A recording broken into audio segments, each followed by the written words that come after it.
In a sterile room that smelled of disinfectant and broken promises, an elderly woman sat on the edge of a narrow bed, watching her children walk away without looking back.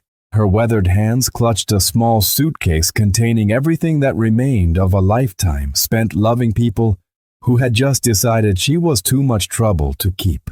This is the story of Margaret Rose Whitman, a woman who spent 50 years building other people's dreams while her own talents lay buried beneath layers of duty and sacrifice. A woman who discovered that sometimes the cruelest abandonment becomes the most beautiful liberation, and sometimes the prison others build for you becomes the palace where you finally learn to rule your own life. Margaret had always believed that love meant giving everything and expecting nothing in return.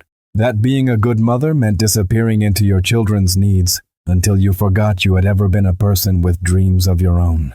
She was about to learn that the greatest masterpiece she would ever create was the life she built from the ashes of her abandonment. If stories of incredible second chances and the power of hidden talents inspire you, if you believe that dreams truly don't age and that it's never too late to discover who you're meant to be, please consider subscribing to our channel. Your support helps us share more stories that prove the most beautiful chapters of your life might still be unwritten. But tonight, in room 247 of Sunset Manor Nursing Home, surrounded by the echoes of her children's footsteps growing fainter down the hallway, Margaret Rose was about to begin the greatest adventure of her 73 years of life.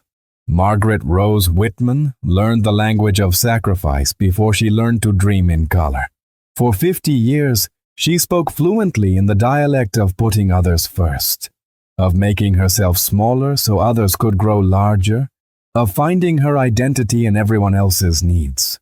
She had been the kind of mother who remembered every birthday, every school play, every scraped knee and broken heart.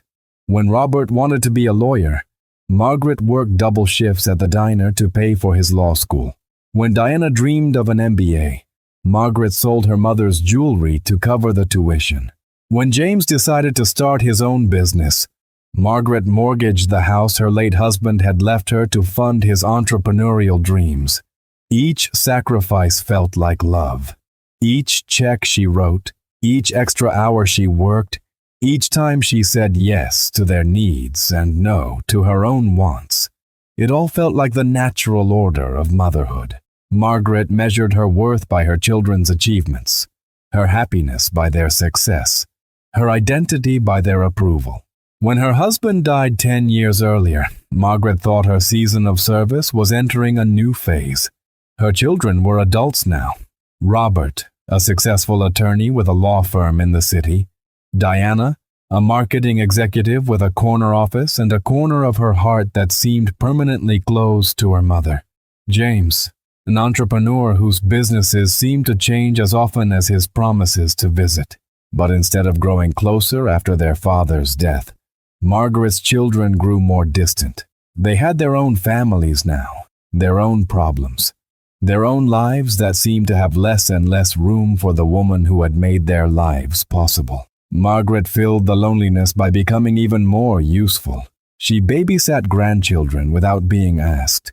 She cooked elaborate holiday dinners for children who showed up late and left early. She sent birthday cards with checks inside and received text message thank yous in return. When she fell and broke her hip at 71, Margaret thought her children would rally around her like she had always rallied around them. Instead, she discovered that love is not always a two-way street, and that the people you sacrifice everything for sometimes see your sacrifice as debt rather than gift. "Mom, you can't keep living alone," Robert had said during her recovery, not making eye contact.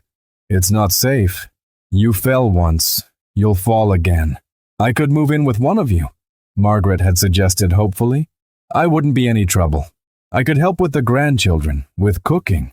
The silence that followed was the sound of 3 adult children realizing that their mother's usefulness had an expiration date. "Mom," Diana had said with the practiced gentleness of someone delivering bad news, We think it would be best if you moved somewhere with professional care. Somewhere designed for people your age. People your age. The phrase hung in the air like a death sentence. Margaret wasn't a person anymore. She was a demographic. She wasn't their mother. She was their problem. There's a lovely place called Sunset Manor, James had added, his voice bright with the forced enthusiasm of someone trying to sell a product he wouldn't buy for himself. They have activities, people your age to socialize with, medical staff on site. You'll love it there. Margaret looked at her 3 children, these accomplished adults she had raised with her own hands and heart, and saw strangers, successful strangers who had calculated the cost of caring for their mother and decided it was too high. But the most devastating part wasn't the decision itself. It was how relieved they looked once they had made it. The day Margaret moved to Sunset Manor was a Tuesday in October, chosen because it was convenient for her children's schedules. The autumn air was crisp with the promise of winter, and the leaves were beginning to let go of the trees, floating to the ground in a dance of beautiful surrender. Margaret sat in the front seat of Robert's Mercedes, watching familiar neighborhoods disappear behind her like chapters of a book being closed forever. Her entire life fit into 3 suitcases in the trunk, photographs, a few pieces of jewelry, clothes that no longer had anywhere special to go. "You're going to love it here, Mom," Diana said from the back seat, her voice carrying the hollow enthusiasm of someone trying to convince herself as much as her audience. "They have art classes, game nights, even a small library." Margaret nodded and smiled, because that's what she had always done. Made it easier for her children to do difficult things by pretending those things weren't difficult for her. Sunset Manor sat on a hill overlooking the city like a benevolent fortress designed to contain the inconvenient elderly. The building was modern and clean, with wide hallways and bright common areas that couldn't quite hide the institutional reality beneath the cheerful facade. The intake process was efficient and impersonal. Forms to sign, medications to inventory, emergency contacts to list. Margaret watched her children provide information about her life with the detached professionalism of people dropping off a package rather than a parent. Room 247 was small but adequate. A single bed, a dresser, a chair by the window that looked out onto a parking lot.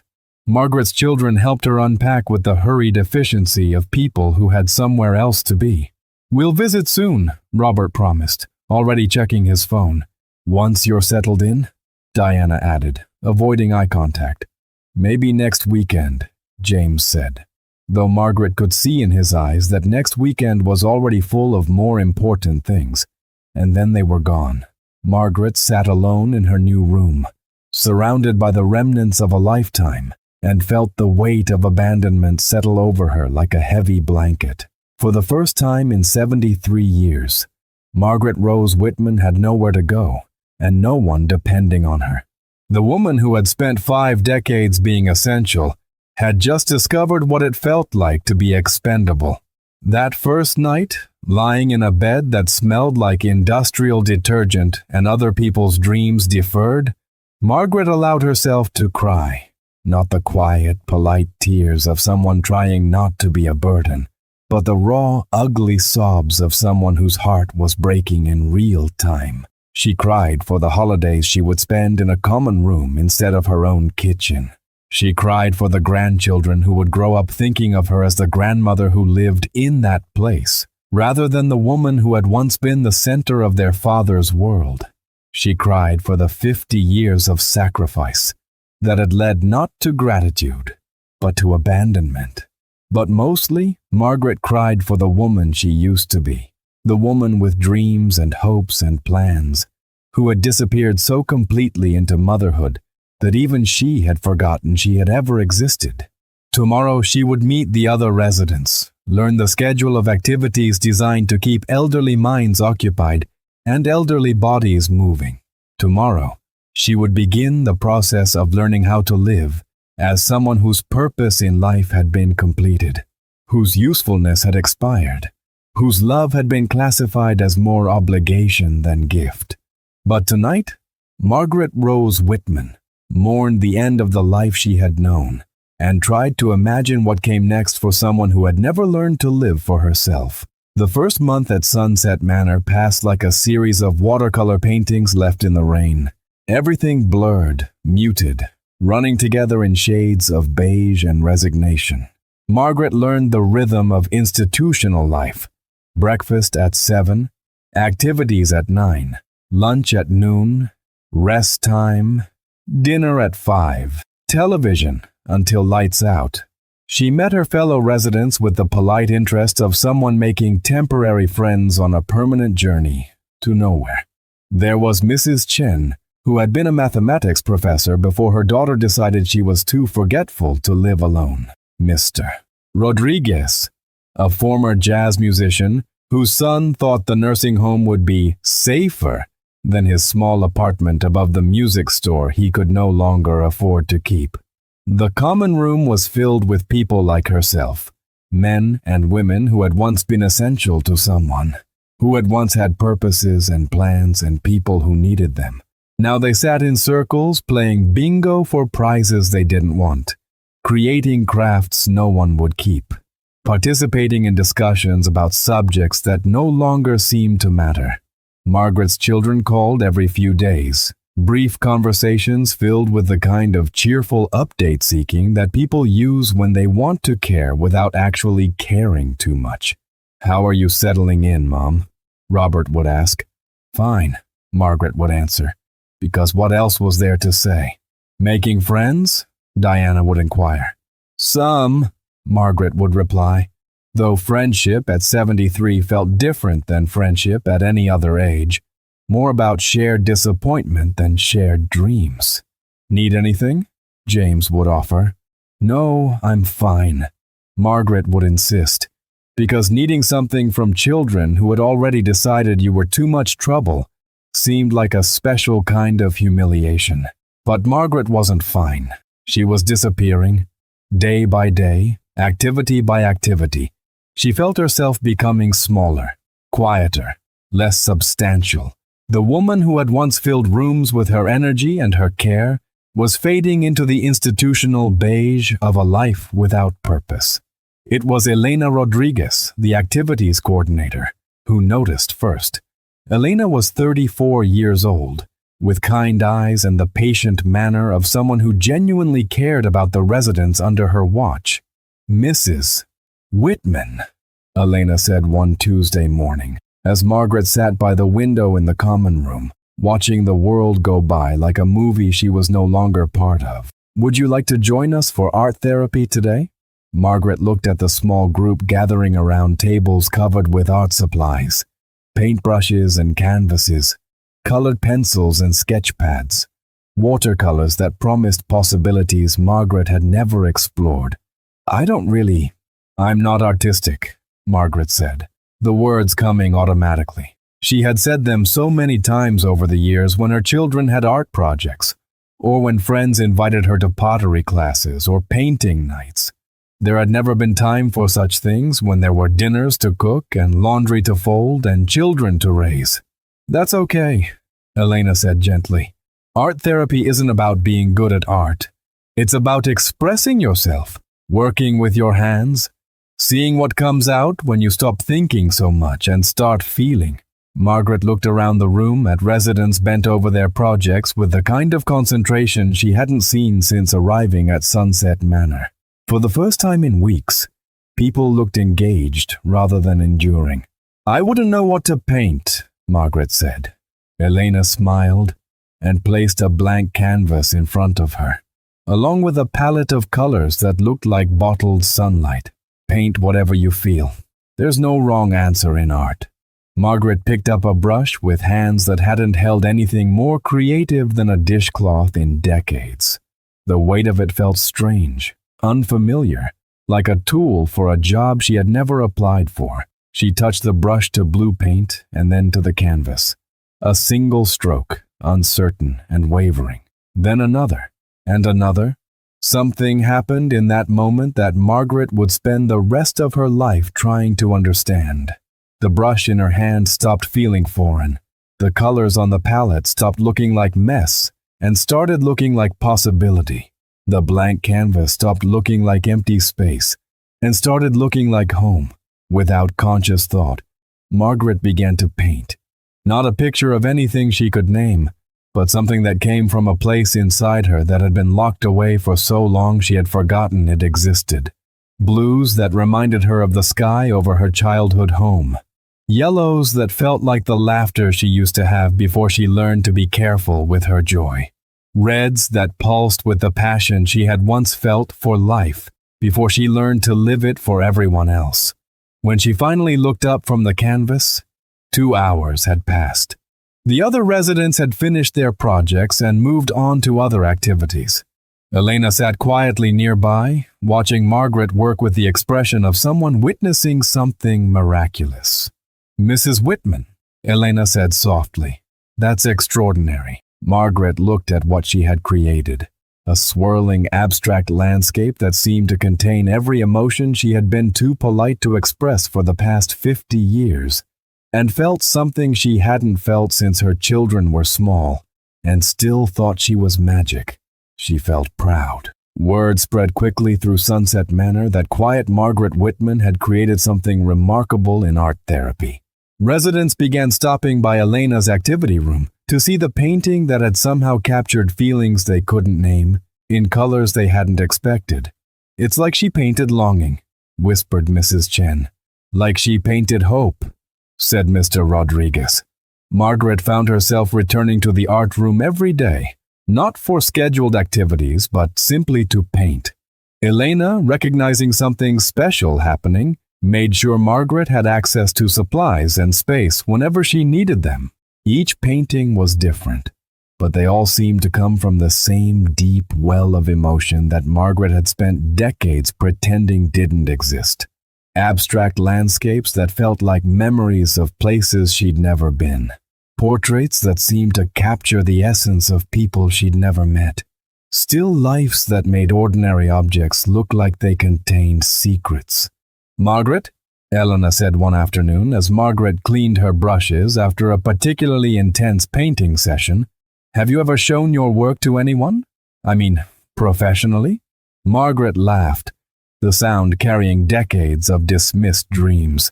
"Elena, I just started painting 6 weeks ago. I'm 73 years old.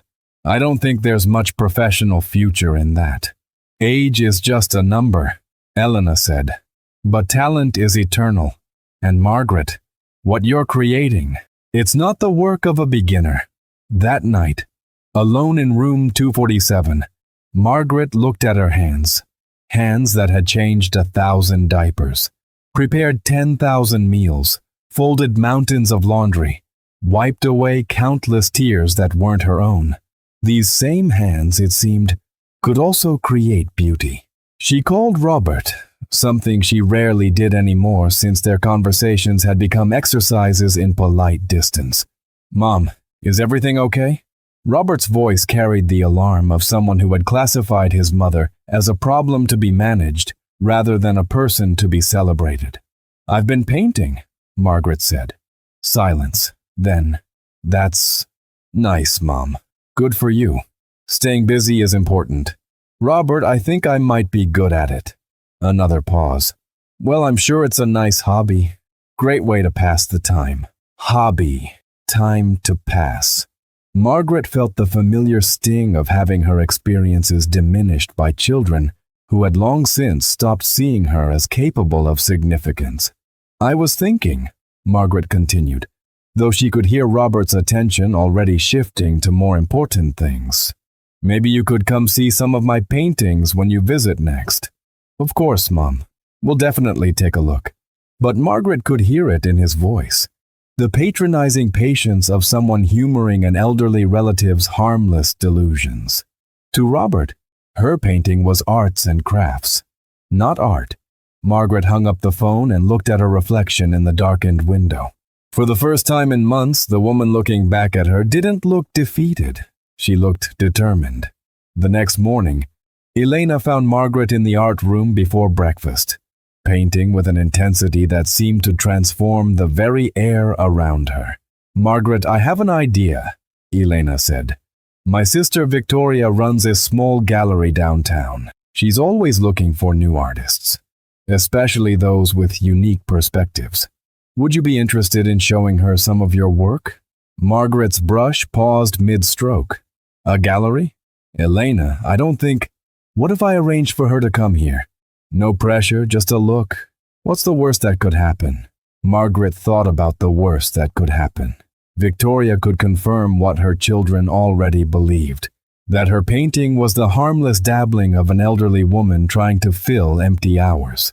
She could be kind but dismissive, the way people were when they wanted to let you down gently. But for the first time in years, Margaret also considered what the best thing that could happen might be, and that possibility, however remote, felt worth the risk.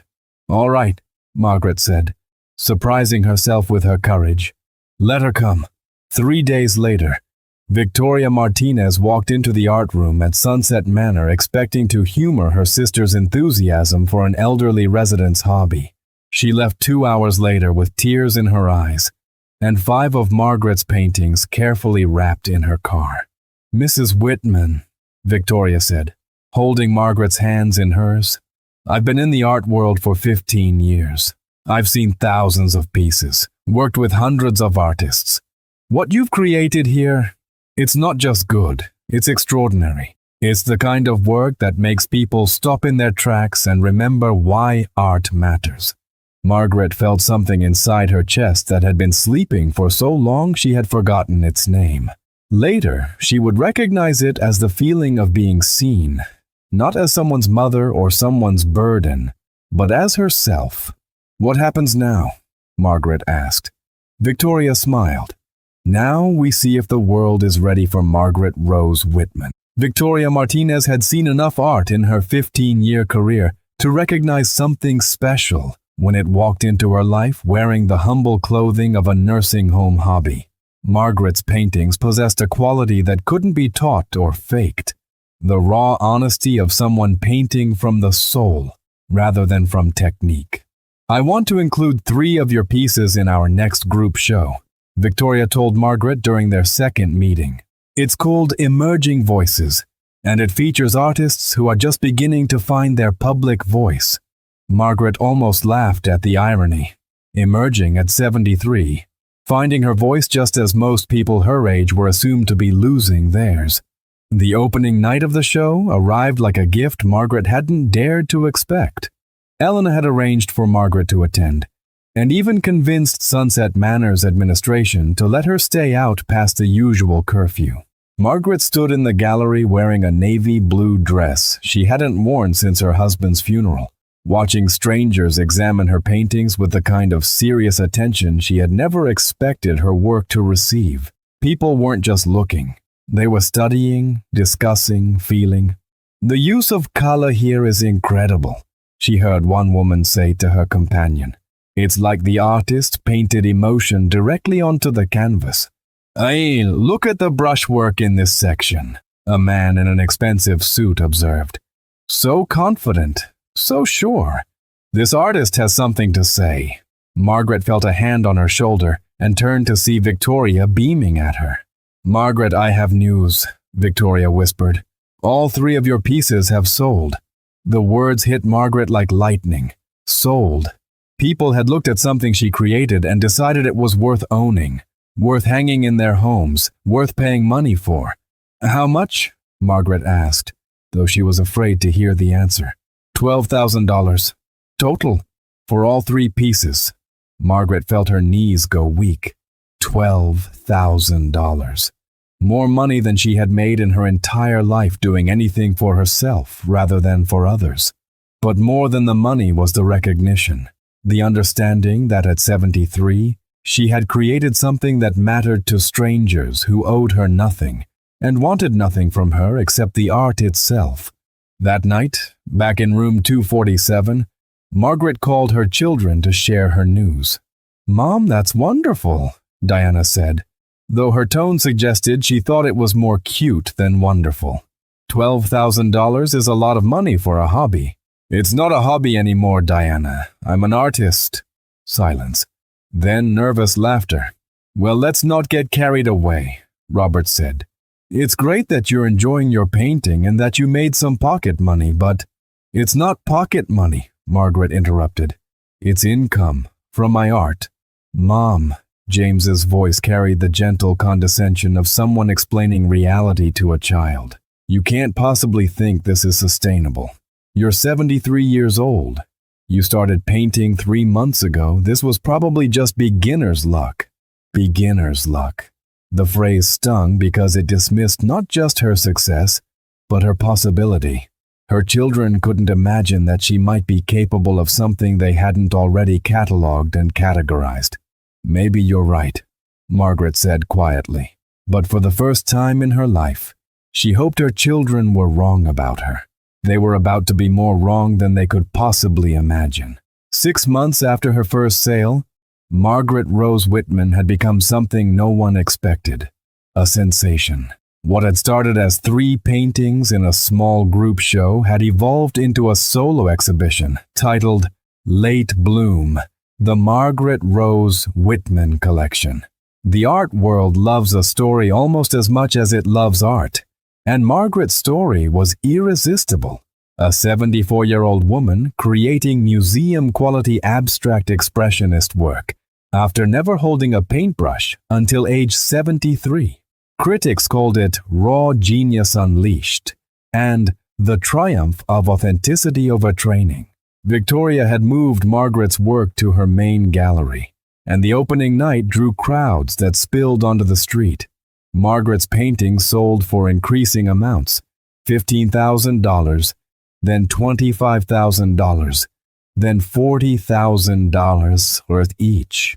Art collectors began calling Victoria asking about the Whitman pieces before they were even finished. Margaret herself had been transformed by the process. No longer the quiet, resigned woman who had arrived at Sunset Manor, she had become confident, purposeful, energized. She painted every day now, sometimes for 8 or 10 hours, driven by a creative urgency that felt like making up for lost time. The nursing home had given her a larger room that could accommodate an easel and proper lighting. Other residents visited to watch her work, treating her with the kind of respect reserved for someone who had achieved something remarkable. Local news stations interviewed her. Art magazines featured her story. But the most significant change was financial. In less than a year, Margaret had earned more money from her art than she had saved in a lifetime of working for others. She now had financial independence that made her less dependent on her children's decisions about her care and her future. When the first major magazine article about her appeared, a 3-page feature in Art Today titled Never Too Late, Margaret Rose Whitman's Extraordinary Emergence, Margaret's phone began ringing constantly. "Mom," Robert's voice was different now, tinged with something that sounded almost like respect. "I saw the article. Congratulations." "Thank you," Margaret said simply. "The reporter mentioned that your paintings are selling for significant amounts. That's incredible." Margaret could hear her children recalculating her value in real time. The woman they had dismissed as a burden was becoming someone with assets, with earning potential, with a future that might be more lucrative than her past. "I've been thinking," Diana said during her next call, "maybe we should talk about your living situation. Now that you're having such success, you might want to consider moving somewhere with a proper art studio. Somewhere closer to family." She didn't say, but Margaret heard it anyway. "I'm quite happy at Sunset Manor," Margaret replied. "They've been wonderfully supportive of my work. But Mom, surely you'd rather be closer to us. We could help you manage your career, handle the business side of things." Margaret almost laughed. Career. 6 months ago, they had called her painting a hobby. Now that it was generating income, it had become a career that needed managing. "I appreciate the offer," Margaret said, "but I'm managing quite well on my own." That wasn't entirely true. Margaret had hired a business manager, an accountant, and an assistant, but she hadn't hired her children, and their sudden interest in being helpful felt more calculated than caring. The truth was, Margaret's success had changed the family dynamic completely. She was no longer the dependent mother requiring management. She was an asset requiring protection, and her children wanted to be the ones protecting it. But Margaret Rose Whitman had spent too many years being managed by people who confused control with love. She wasn't about to make that mistake again. The biggest opportunity came 8 months after her first sale. A gallery in New York wanted to represent her work exclusively. The offer included a guaranteed annual income that exceeded what most people made in corporate careers. "Mrs. Whitman," the gallery director said during their video call, "your work has captured something that the art world has been missing. You paint with the wisdom of someone who has lived and the freshness of someone just discovering their voice. It's unprecedented." Unprecedented. At 74, Margaret Rose Whitman had become unprecedented. That night, she looked around room 247, the room where she had come to die and instead had learned to live. Tomorrow, she would make a decision that would change everything. Not just for herself, but for the people who had thought they could dispose of her when she became inconvenient. Margaret Rose Whitman was about to buy her freedom. Literally. The call came on a Tuesday morning in March, exactly 18 months after Margaret had been deposited at Sunset Manor, like an unwanted package. She was in a room-turned-studio, working on a painting that seemed to capture the color of vindication, when her phone rang. "Mrs. Whitman, this is Harold Peterson from Peterson and Associates." The voice was formal, businesslike. "I represent the ownership group of Sunset Manor. We understand you've been quite successful with your artwork, and we have a proposition that might interest you." Margaret set down her brush. In the past year and a half, she had learned that when people called her with propositions, they usually involved ways for them to benefit from her unexpected success. "We're looking to sell the facility," Harold continued.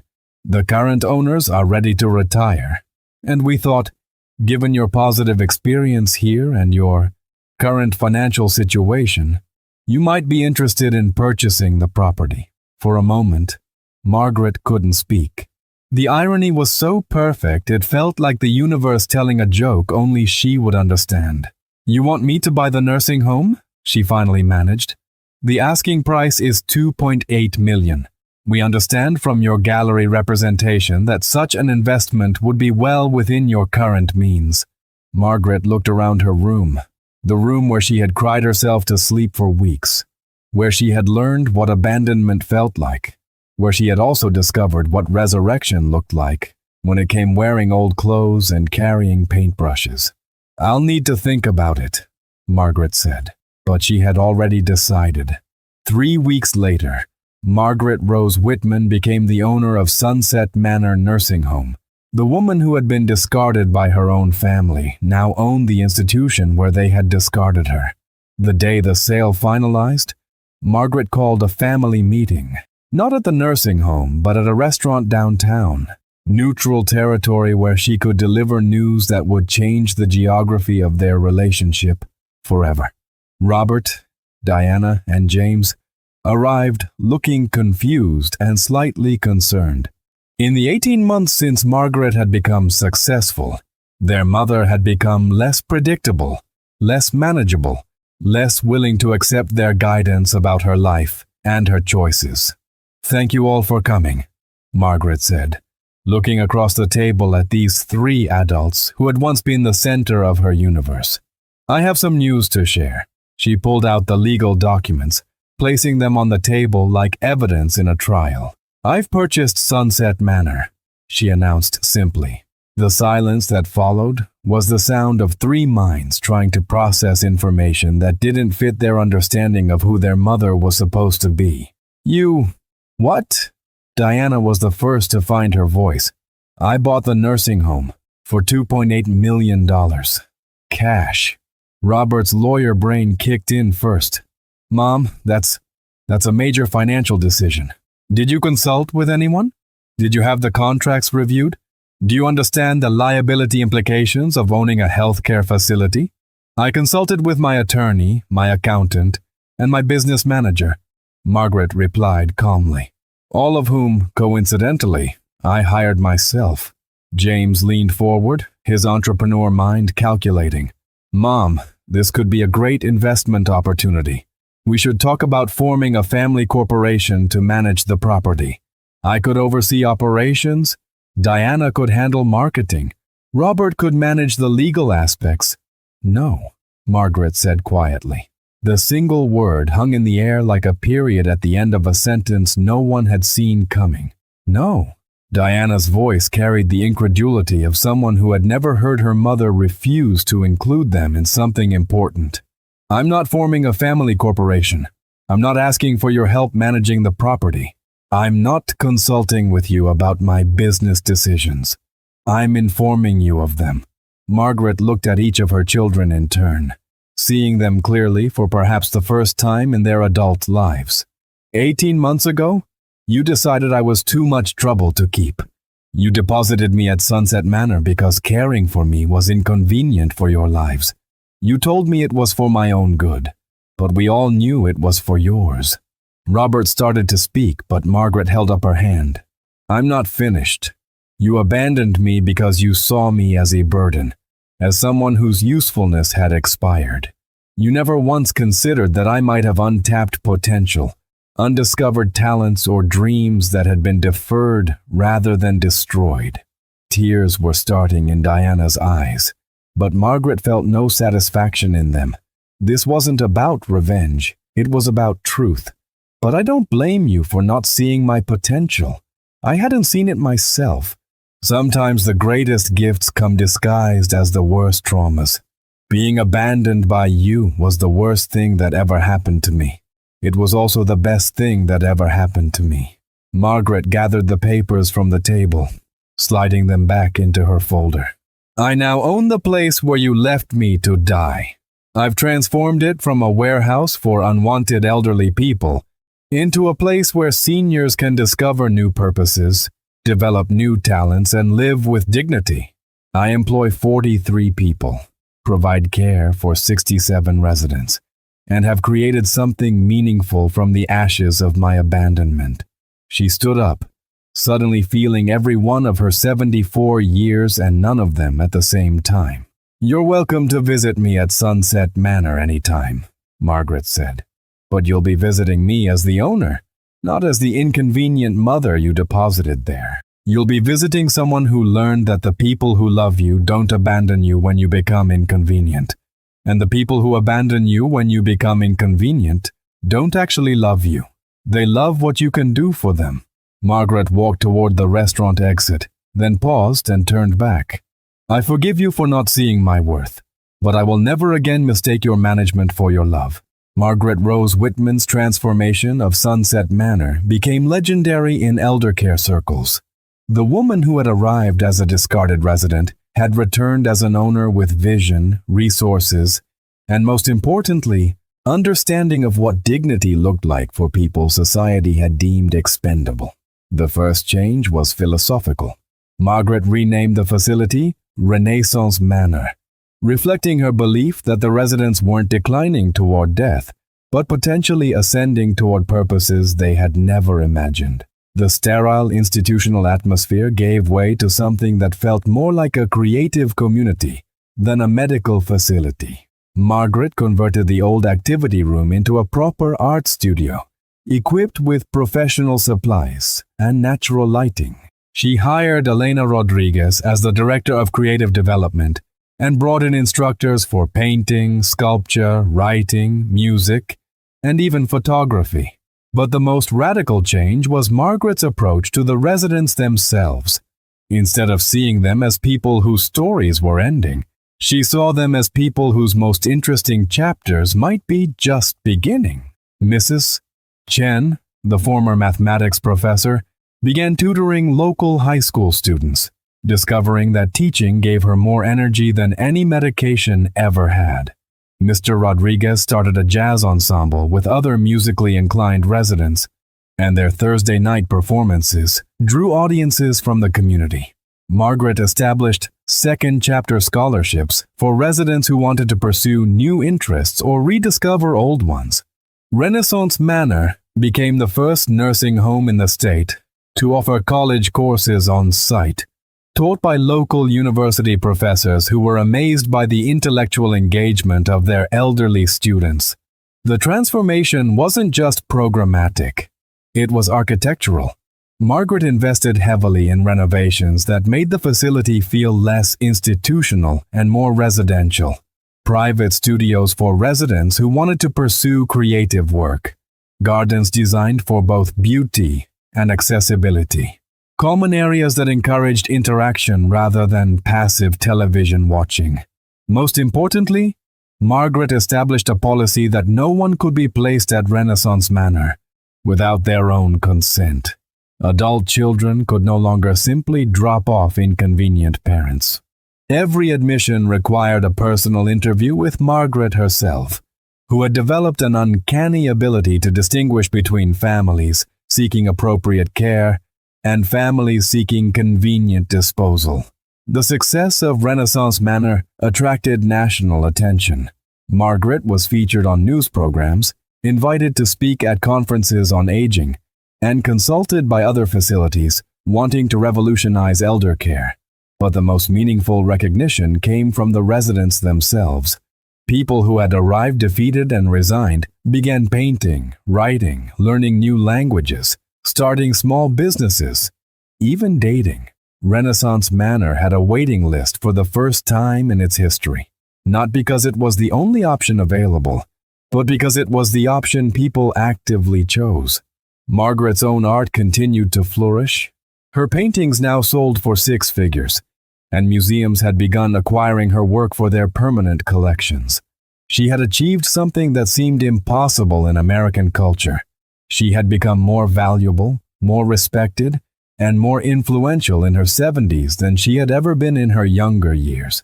The irony wasn't lost on her children, who watched their mother's transformation from a distance that had nothing to do with geography and everything to do with the choices they had made 18 months earlier. Robert called occasionally, usually with offers to help manage her business affairs or suggestions about tax strategies for her art income. Diana sent emails about family gatherings Margaret might want to attend, carefully worded invitations that felt more like olive branches than genuine welcome. James had actually visited Renaissance Manor, ostensibly to see his mother, but obviously to evaluate her success with the calculating eye of someone wondering if there was still a way to be useful to her prosperity. But Margaret had learned the difference between people who loved her and people who loved what she could provide. The residents of Renaissance Manor, the staff she employed, even Elena Rodriguez, who had first recognized her talent, these people celebrated her success without trying to manage it, supported her dreams without trying to control them. 3 months after reopening as Renaissance Manor, Margaret received a letter that would test everything she had learned about forgiveness, family, and the price of abandonment. The letter was from Diana, handwritten on expensive stationery, with the careful penmanship of someone trying to make every word matter. "Dear Mom," it began, "I know I have no right to ask this, but I need your help. My husband left last month, and I'm facing bankruptcy from legal fees and debt he accumulated without my knowledge. I've lost the house, and Emma and I need somewhere to live temporarily while I rebuild my life. I know what we did to you was unforgivable, but you're the only family I have left. Would you consider letting Emma and me stay at Renaissance Manor until I can get back on my feet? I can pay rent once I find work. I just need a chance to start over." Margaret read the letter 3 times, each reading revealing different layers of desperation, pride swallowed, and relationships being tested by necessity rather than choice. Her granddaughter Emma was 17 now, a senior in high school, who had always been kind to Margaret even when her parents had been distant. Emma had visited Renaissance Manor several times, genuinely impressed by what her grandmother had accomplished, and curious about the art that had made her famous. Margaret looked around her private apartment within Renaissance Manor, spacious, beautifully appointed, overlooking the gardens she had designed. She had room for guests. She certainly had the financial resources to help. The question wasn't whether she could help Diana and Emma. The question was whether she should.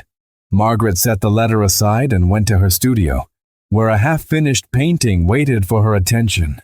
It was a portrait of sorts, not of a person, but of a relationship. Abstract figures that seemed to dance around each other, sometimes touching, sometimes pulling away, painted in colors that suggested both love and loss. As she worked, Margaret thought about the difference between mercy and enabling, between forgiveness and forgetting, between being generous and being used.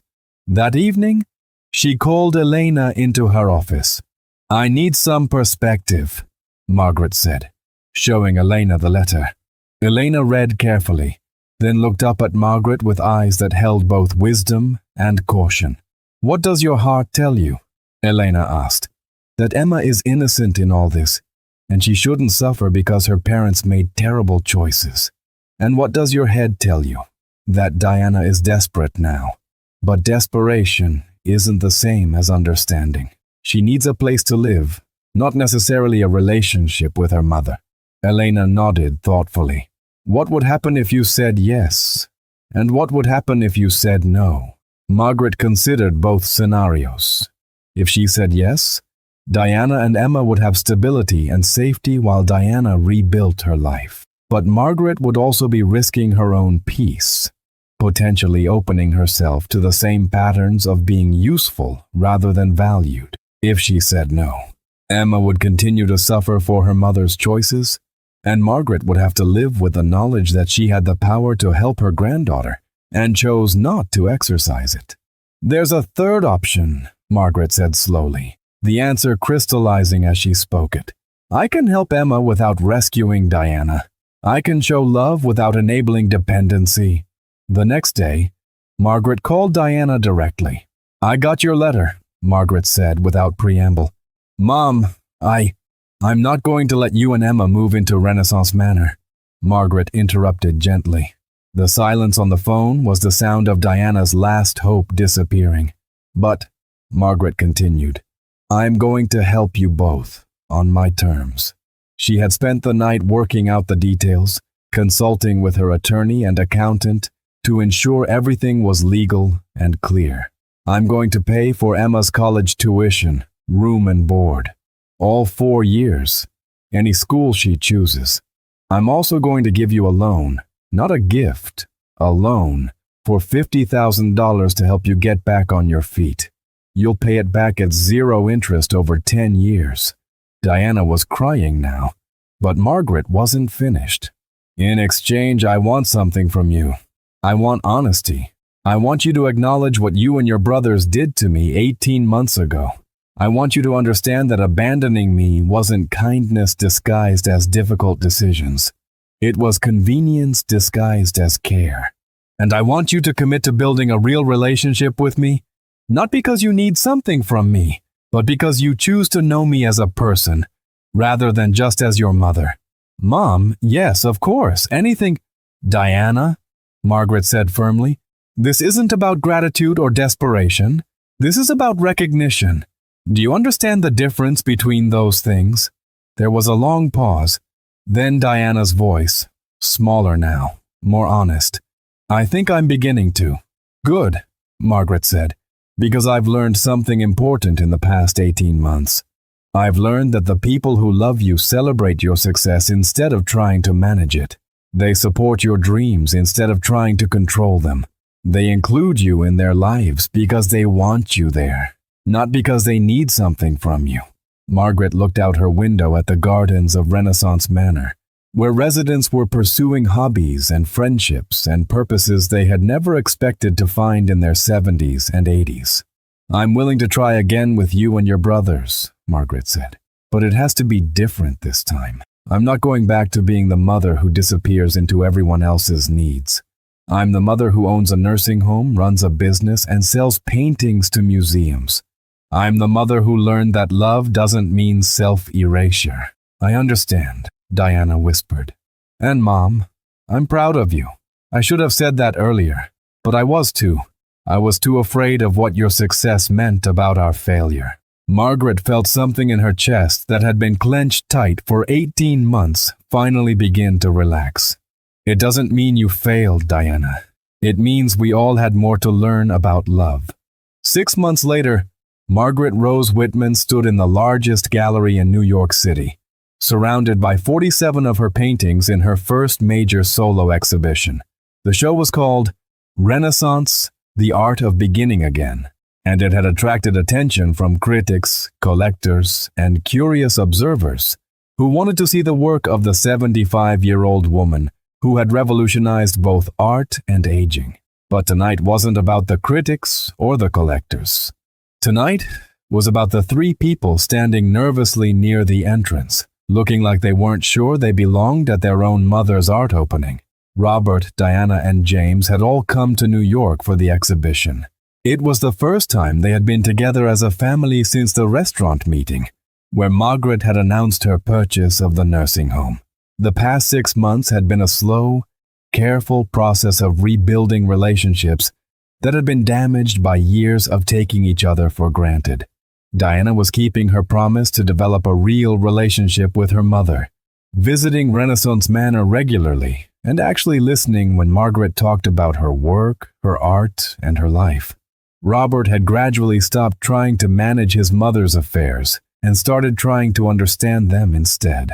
He had even brought his own teenage son to meet his grandmother, amazed by how engaging she was when she wasn't being treated like a burden. James had surprised everyone, including himself, by asking Margaret for business advice about his latest venture. For the first time in their relationship, he was learning from her rather than the other way around. But the most significant change was in Emma, Margaret's granddaughter, who had blossomed under her grandmother's support and attention. Emma was now a freshman at art school, studying photography with the same passion Margaret had discovered for painting. They talked weekly, artist to artist, woman to woman, grandmother to granddaughter. "Grandma," Emma said, approaching Margaret with a camera around her neck. "Can I take some photos of you with your paintings for my portfolio?" Margaret smiled at this young woman who had inherited not just her genes but apparently her artistic vision. "Of course, sweetheart." As Emma positioned Margaret in front of one of her largest canvases, a swirling explosion of colors that seemed to contain every emotion Margaret had ever felt, Robert approached hesitantly. "Mom," he said, and his voice carried something it hadn't held in years. Genuine admiration. "This is incredible, all of this. What you've built, what you've created. I had no idea you were capable of something like this." Margaret looked at her eldest son, the lawyer who had reduced her to a liability to be managed, and saw something different in his eyes now. Respect, wonder, maybe even a little bit of awe. "I didn't know either," Margaret said honestly. "That's the thing about potential. Sometimes it stays hidden until circumstances force it into the light." Diana joined them, tears streaming down her cheeks as she looked at her mother's art covering the walls of one of New York's most prestigious galleries. "I keep thinking about what we almost did," Diana said quietly. "We almost buried all of this. We almost convinced you that your life was over, when your most important work hadn't even begun." Margaret reached out and took her daughter's hand. "Diana, you didn't almost bury this. You uncovered it. If you hadn't abandoned me at Sunset Manor, I never would have discovered that I could paint. Sometimes the worst thing that happens to you is also the thing that saves you." James, who had been quietly studying the price tags on Margaret's paintings with the calculating eye of someone who understood commerce, shook his head in amazement. "Mom, do you realize what you've accomplished? In 2 years, you've gone from being our dependent to being, well, more successful than any of us." Margaret looked around at her children, these adults she had raised and sacrificed for and worried about for decades, and felt something she had never experienced before. She felt proud of them for learning to see her as a person rather than just a parent. "Success isn't just about money or recognition," Margaret said. "It's about becoming who you were always meant to be, even if that happens later than you expected. The gallery was filling with people now, art collectors, critics, other artists, and curious admirers who had heard about the elderly woman creating masterpieces after age 73. Margaret watched them examine her work with the same serious attention she had once craved from her own children. But the most meaningful moment came when Elena Rodriguez arrived with a group of residents from Renaissance Manor. Mrs. Chen, now 81, and still tutoring students. Mr. Rodriguez, whose jazz performances had become legendary in their community, and a dozen other seniors who had learned, under Margaret's influence, that age was not the end of possibility, but potentially the beginning of it. "Margaret," Elena said, tears in her eyes as she looked around the gallery. "Look what you've done. Look what you've inspired." Margaret looked at the residents of Renaissance Manor, elderly people who had been written off by society and often by their own families, now engaging with art and artists as equals. She looked at her children, learning to see their mother as a person worthy of respect rather than management. She looked at her granddaughter, inheriting not just genetic material, but also the courage to pursue dreams regardless of what other people thought was practical or possible. "You know what the most amazing part is?" Margaret said to Elena, loud enough for her children to hear. "I spent 50 years trying to be the perfect mother, and I was mediocre at it. I've spent 2 years trying to be myself, and I'm extraordinary at it." That night, after the gallery closing, after the congratulations and the interviews and the promise of future exhibitions, Margaret sat in her hotel room overlooking the city where her art was now being celebrated. She pulled out her phone and called the person she most wanted to share this moment with.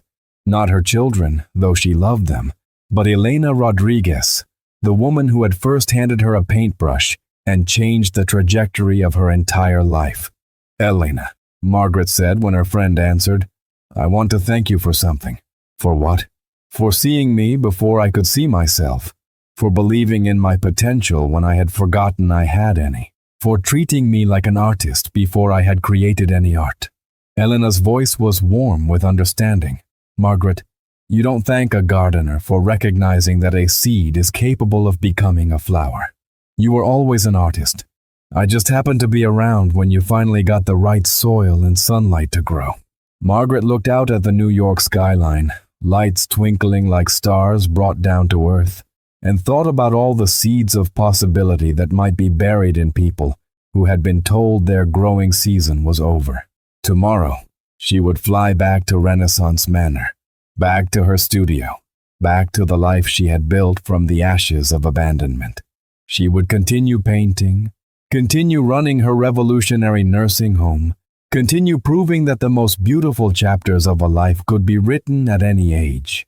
But tonight, Margaret Rose Whitman sat in a city that had celebrated her art and felt something she had never quite felt before, completely, authentically, unapologetically proud of who she had become. Today, Margaret Rose Whitman is 77 years old.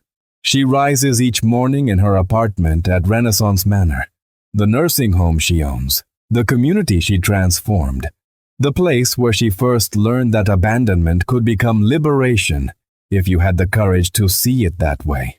Her daily routine would exhaust people half her age. She paints for 4 hours each morning, her studio flooded with natural light that illuminates canvases worth more than most people's homes. She spends her afternoons managing Renaissance Manor, reviewing applications from potential residents, consulting with other facilities that want to revolutionize elder care.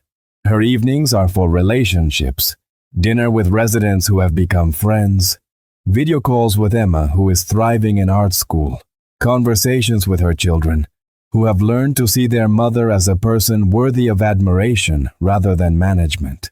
But Margaret's greatest achievement isn't her art, though her paintings now hang in museums across the country. It isn't her business success, though Renaissance Manor has become the gold standard for dignified elder care. It isn't even her financial independence, though she has accumulated wealth that makes her children's inheritance concerns laughably irrelevant. Margaret's greatest achievement is the transformation of her own understanding of what it means to love and be loved. "I spent 50 years confusing service with love," Margaret told a reporter last month during an interview for a documentary about late-life creativity. "I thought love meant disappearing into other people's needs. I thought being a good mother meant having no identity beyond motherhood. I thought aging meant becoming less rather than potentially becoming more." The reporter, a woman in her 40s who was clearly struggling with her own questions about aging and purpose, leaned forward with interest. "What changed your mind?" Margaret smiled, the expression of someone who had learned the difference between growing old and growing older. "Being abandoned by the people I loved most forced me to discover that I was capable of loving myself. And once I learned to love myself, not in a selfish way, but in a way that honored my own potential and dreams, I became capable of loving others more authentically." The documentary, when it aired, sparked a national conversation about ageism, family responsibility, and the untapped potential of elderly Americans. Margaret received thousands of letters from people who had been dismissed, abandoned, or written off because of their age. But the letter that moved her most came from a 70-year-old woman named Dorothy, who wrote, "Mrs. Whitman, I saw your story and realized I've been practicing my own funeral for the past 10 years. Tomorrow, I'm going to start practicing my resurrection instead." Margaret framed that letter and hung it in her studio, a reminder that her story wasn't just about personal transformation, but about permission. Permission for others to believe that their most important chapters might still be unwritten. Her relationship with her children has evolved into something she never expected: mutual respect between adults. Robert still offers legal advice, but now he asks permission before giving it. Diana visits regularly, not out of guilt or obligation, but because she genuinely enjoys her mother's company. James has started his own foundation for elderly entrepreneurs, inspired by his mother's example. Most importantly, Emma has become not just Margaret's granddaughter, but her artistic colleague and friend. They exhibit together now, the 77-year-old painter and the 19-year-old photographer, representing different generations of women who refuse to let other people's expectations define their possibilities. But perhaps the most significant validation of Margaret's journey came 6 months ago, when she received a letter from the director of the National Gallery of Art in Washington, D.C. "Dear Miss Whitman," the letter began, "we are honored to invite you to be the subject of our upcoming exhibition, American Masters, Art Beyond Age. Your work represents something unprecedented in American culture, the emergence of major artistic talent in the 8th decade of life. We believe your story and your art will inspire generations of people who have been told that their creative potential has expired." Margaret read the letter 3 times, each reading bringing tears to her eyes. Not tears of sadness, but tears of recognition. The girl who had once cut pictures out of National Geographic magazines and dreamed of adventures was now a woman whose art would hang in the most prestigious museum in America. Last week, Margaret received a call from her old friend Elena Rodriguez, who had left Renaissance Manor to start her own consulting company, helping other elder care facilities transform their approach to aging. "Margaret," Elena said, "I have a favor to ask. I'm working with a facility in California where they have a resident, 82 years old, who they think might have artistic potential, but has never picked up a paintbrush. Sound familiar?" Margaret laughed. "What do you need me to do? Would you talk to her? Share your story? Maybe convince her that it's not too late to start?" "Elena," Margaret said, looking around her studio at canvases that represented dreams deferred but not destroyed, "it's never too late to start. Send me her number." That afternoon, Margaret called Rose Martinez, an 82-year-old former school principal who had been placed in a nursing home by children who thought her best years were behind her. Mrs. Martinez, Margaret said. My name is Margaret Rose Whitman. I understand you might be interested in trying some art therapy.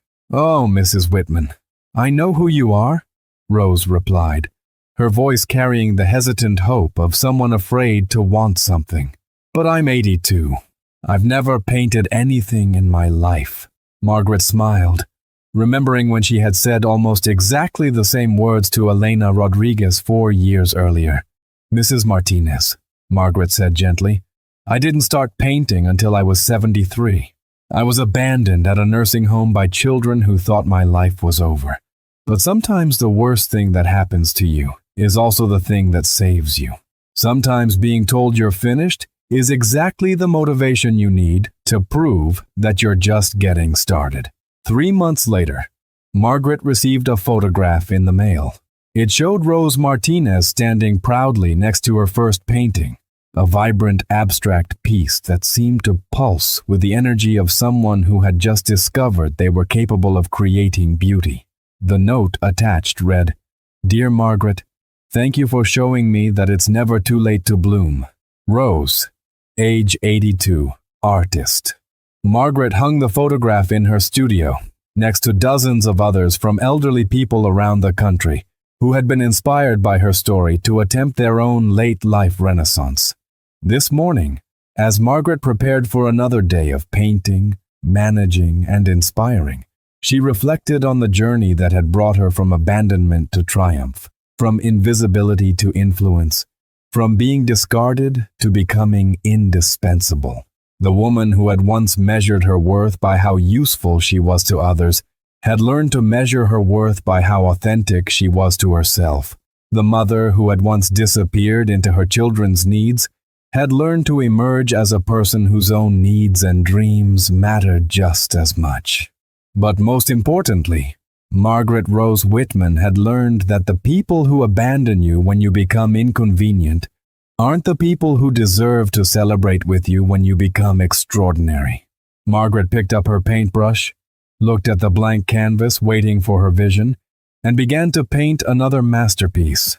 Not because she had to, not because someone else needed her to, but because she wanted to. At 77, Margaret Rose Whitman was finally, fully, authentically herself, and she was just getting started.